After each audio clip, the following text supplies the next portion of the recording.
नमस्कार दोस्तों, कैसे हो दोस्तों। जैसा कि आप मेरे पीछे देख रहे हो, हंटा वायरस इस समय सुर्खियों में है। और ये क्यों सुर्खियों में है, आखिर क्या कारण है इसका। ये बहुत ज्यादा गंभीर और खतरनाक बीमारी है। ये एक जानलेवा बीमारी है। जिस प्रकार से कोविड था, वैसा ही एक वायरस है हंटा वायरस। इसके बारे में आज बात करते हैं दोस्तों।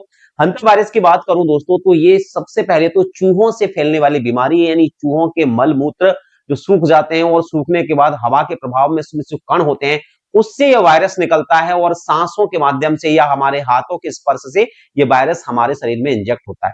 इसमें दो प्रकार के वायरस होते हैं, एक हमारे फेफड़ों यानी लंग्स को प्रभावित करने वाला और दूसरा हमारी किडनी यानी गुर्दों को प्रभावित करने वाला वायरस। अगर मैं बात करता हूं इस वायरस की, तो इस वायरस के कण जो हैं वो या तो नाक के माध्यम से जा सकते हैं या हाथ के माध्यम से जा सकते हैं। ये वायरस दो जगह बहुत प्रमुखता से फैला। अमेरिका में इसके जो लक्षण मिले हैं, सिम्पटम मिले हैं, वो दोस्तों किडनी के फेलियर के मिले हैं।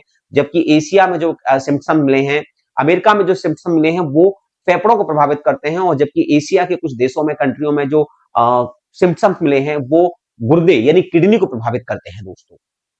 अब मूल बात है कि अब ये सुर्खियों में क्यों है।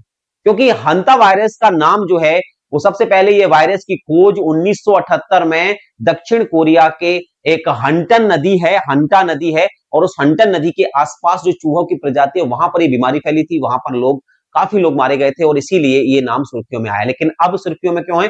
हाल ही में एक लग्जरियस क्रू था, एम बी हुंडियस, और उस M B Hondius cruise, luxury cruise पर यह वायरस की पुष्टि हुई है। और वहां पर 8 से 9 लोग इस वायरस के संक्रमण में आ गए और उसमें से 3 लोगों की मृत्यु भी हो गई है।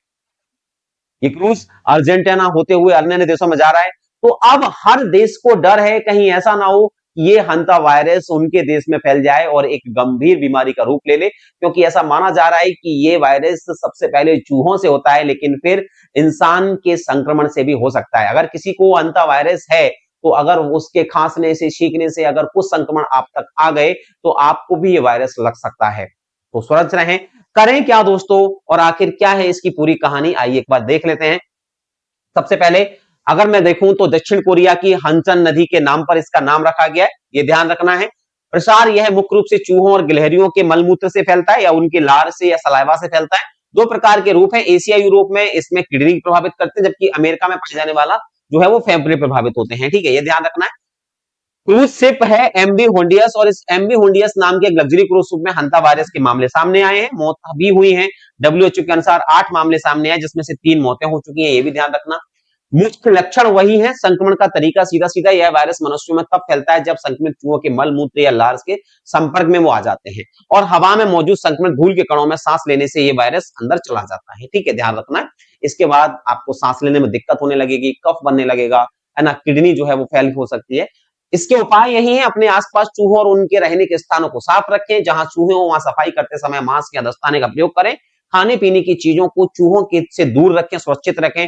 क्योंकि अभी फिलहाल ये वायरस यहाँ पर किसी इंसान के द्वारा नहीं आया है, लेकिन चूहों में अगर ये फिर से फैला, तो चूहों से इंसानों में फैलने में देर नहीं लगेगी और यह एक वबा या बीमारी बन जाए। तो समझ में आया कि हंता वायरस अब क्यों इतना सुर्खियों में है। इसीलिए बचाव करिए, सुरक्षित रहिए, स्वस्थ रहिए। जय हिंद दोस्तों, वंदे मातरम।